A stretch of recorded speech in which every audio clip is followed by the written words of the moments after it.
You ask Tiger to solve. This deals with linear equations with one unknown. The final result is r equals 1/6. Let's solve it step by step. Simplify the expression. Expand the parentheses. Simplify the arithmetic. Multiply the coefficients. Group all r terms on the left side of the equation.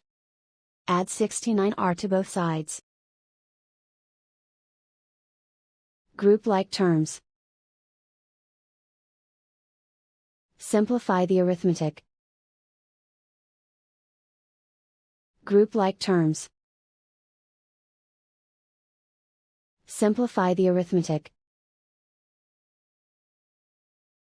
Group all constants on the right side of the equation. Add 3 to both sides. Simplify the arithmetic.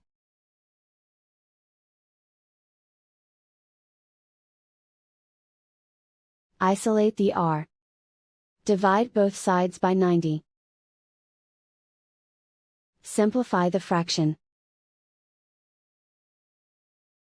Find the greatest common factor of the numerator and denominator.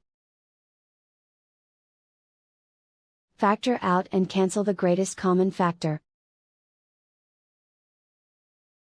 And so the final result is r equals 1/6.